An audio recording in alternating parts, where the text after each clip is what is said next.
Most of real estate agents do not fail at personal branding because of competition or algorithms. They fail because of these 5 limiting beliefs. And once you change them, everything does. And the personal branding game becomes easy. In this video, I'll explain what these limiting beliefs are and how you can get over them and grow your personal brand. And by the way, I've helped tons of successful real estate agents launch and scale their personal brands. Like Farouk took him from 0 to 21k followers, Aida took her from 6 to 18.5k, and a lot more. Before getting started, let me describe what I'm talking about. What is a limiting belief? A limiting belief is a thought you believe to be true that limits what you do and what you achieve. Now, the first limiting belief is copying is bad. And you might think that I want to be unique, I don't want to be like anyone else. So far, okay, on a surface level, it makes sense. But every single industry is based on copying. If you look at the educational industry, every school has the same curriculum. If you look at all developers, they basically have very, very similar products with very small differentiation points. I'm not talking about different tiers, I'm talking about in general. You have businesses copy business models. You have content creators copy each other. You have real estate agents, the model of a real estate agent, for you.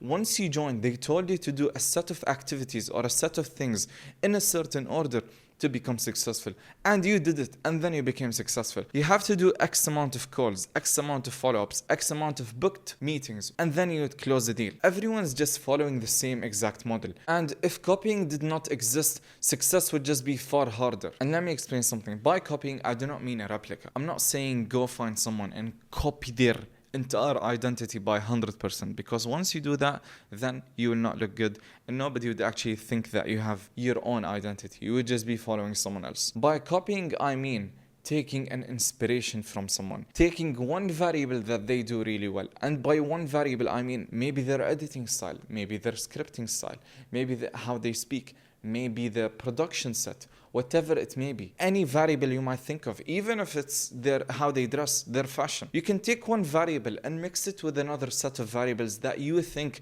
would fit you or suit you more. Which is why they say steal like an artist. So if you take something, take an inspiration, but do it properly, it will not look like a copy at all, which is fine. On the other hand, that is what I mean by inspiration. But what you can also do is you can take what's proven to work in the market, because success leaves cues. You can take a proven formula. Let's say you know that these hooks and these call to actions or these script templates work. You can take them and apply them to yourself. You will be using a proven formula, which would make your journey in anything 100 times easier. Like whether it's personal branding or even in the gym. If you follow a proven formula, a proven format that worked previously and will continue working, then you can just use it and play the game on easy mode. Take a proven formula that works and then execute it in your own way by mixing a ton of variables. Like you should dress in a certain way and speak in a certain way and learn how to articulate a few things in a certain way. Then that will just make an identity of yourself. And let me explain it in a more practical way. Let's talk about ideation, the process of generating or creating ideas for your own personal brand. Now, there are 2 main ways on how you can come up with ideas. The first one is by serendipity, which is you just sitting there and an idea comes out of nowhere and oh my god, this is such a good idea, let me apply it. Amazing, perfect.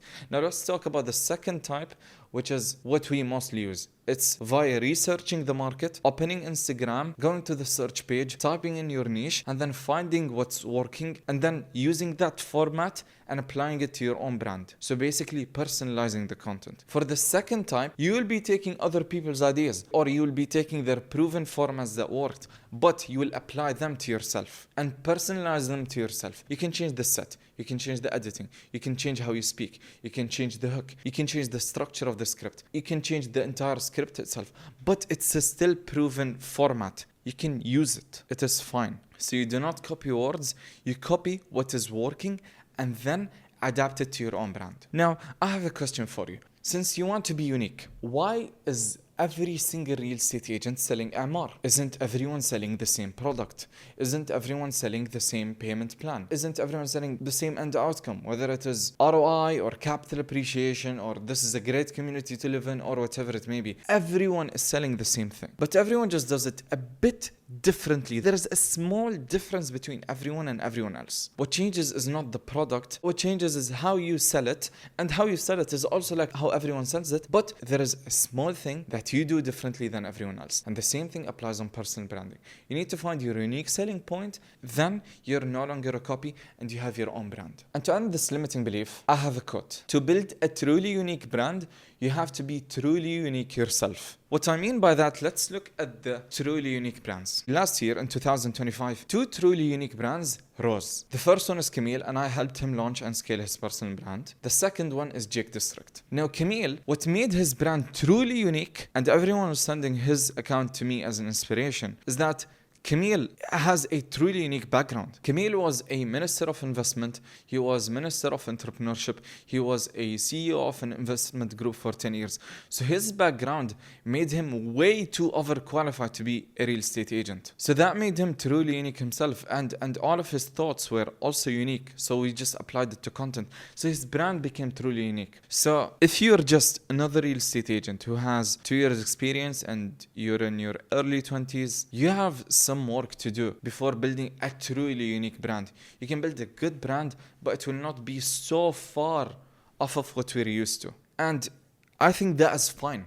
That is normal. I'm building a normal brand. I will just be the number one in my industry. That will be normal. I don't have to be that different. You just have to be a bit different and a bit better, and you will attract and build the audience you want, and you'll make the money you want to make. And that's fine. The second limiting belief is that you do not have time for content. Now, what do you mean by I do not have time for content? Let me explain what content is. You basically film a few videos every month, and then 6 months to 1 year later, you have an audience that is begging to buy from you and will make you endless money. And you're telling me you do not have 4 hours for that. There is a concept that I'd like to help you understand, which is leverage. And leverage is how much output you get per unit of input.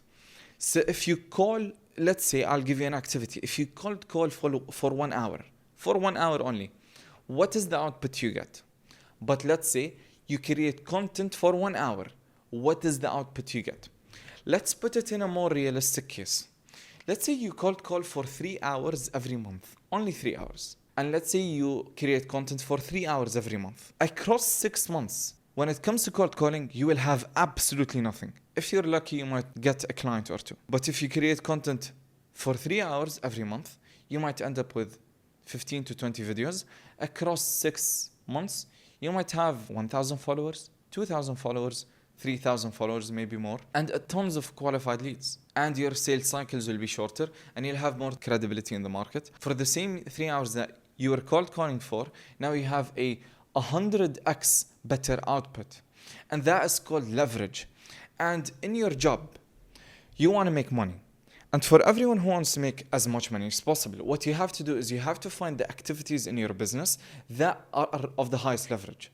So for example, organizing brochures on your laptop is not high leverage because it's not a money-making activity.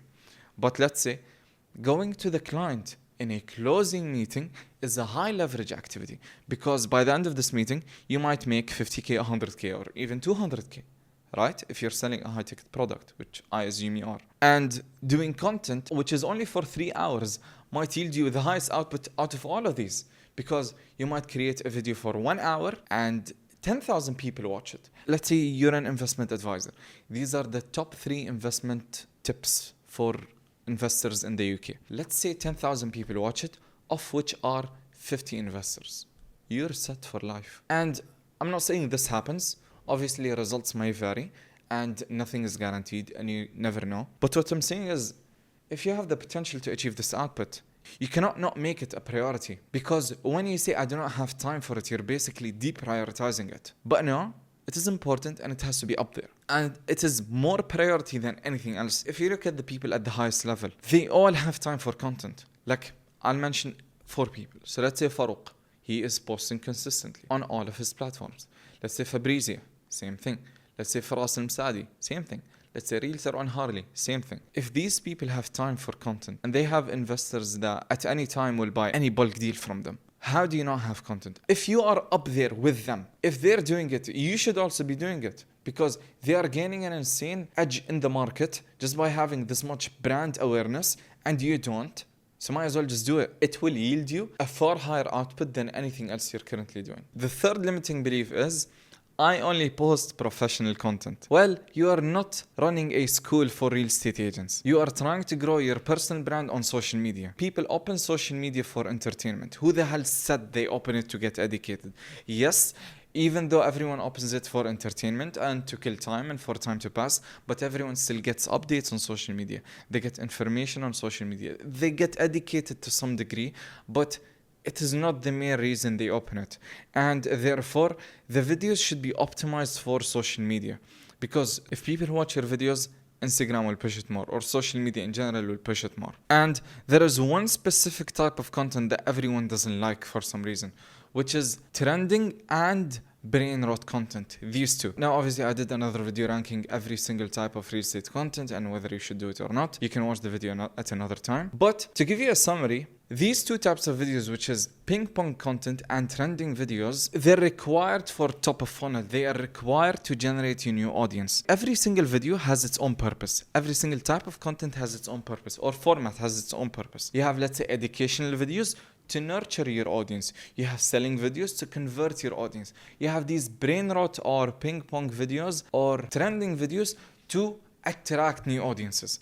So you want to attract new audience and nurture the audience you attracted and then convert the audience you nurtured. And how we do this is via something called a content funnel. So you have content at the top of funnel, you have content at the middle of funnel, and you have content at the bottom of funnel.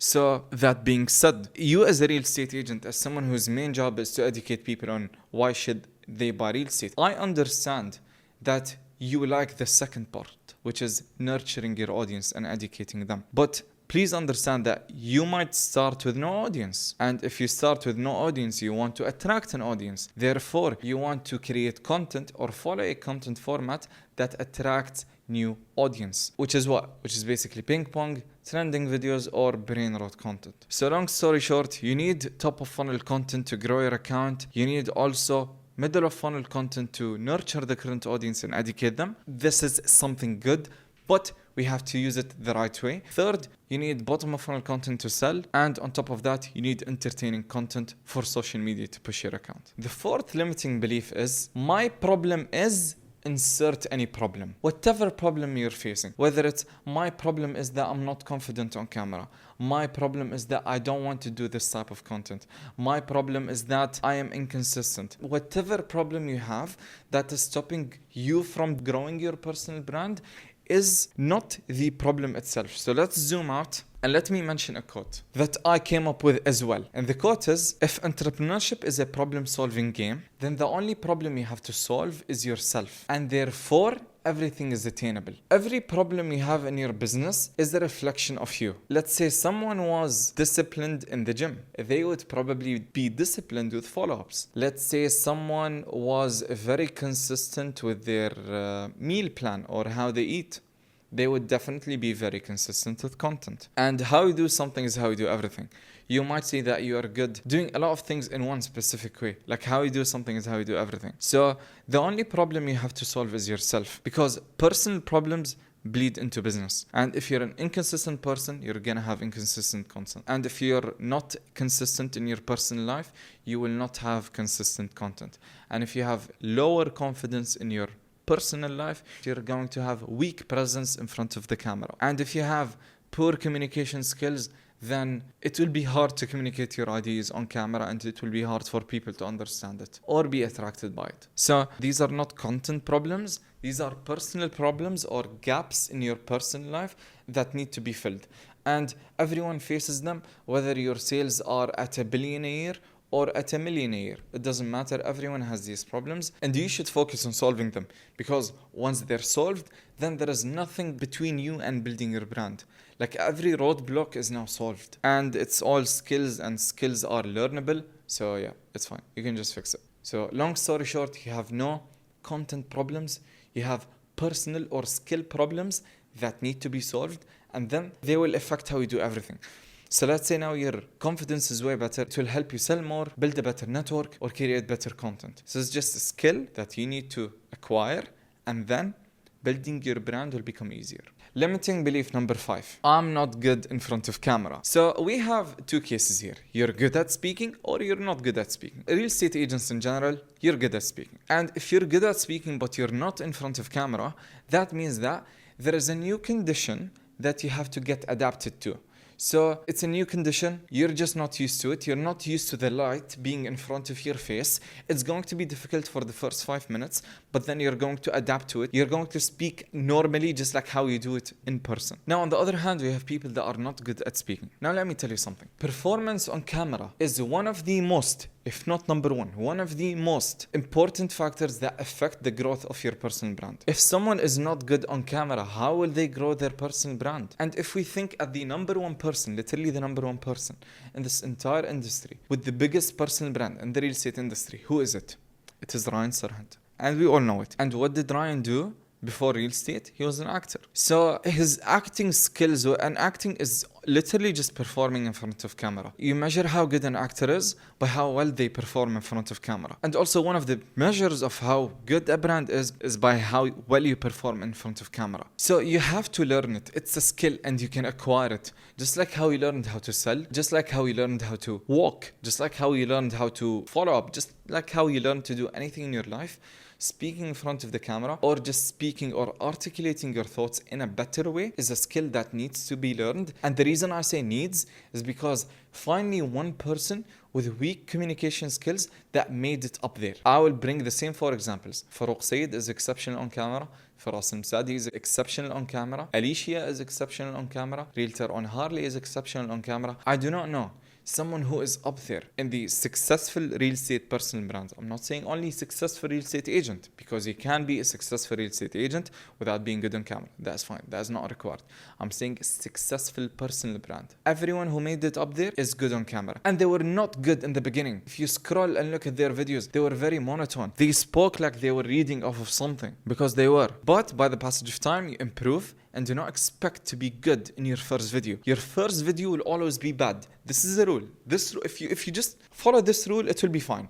Your first video will be bad, but just continue either way. Like, it's fine, post it either way. Your first few videos, in fact, will be bad, but that is fine. You improve. You improve, whether it's tone, how variable your tone is, whether it's cadence, how fast you speak, whether it's presence, how much confidence you have in front of the camera, and whether it's articulation, how clear your words are on camera. And I'm doing it on purpose. So, yep, you can train all of these things, and no one is born good on camera. And if someone is born good on camera, I mean, it's fine. So what? You can train and be better.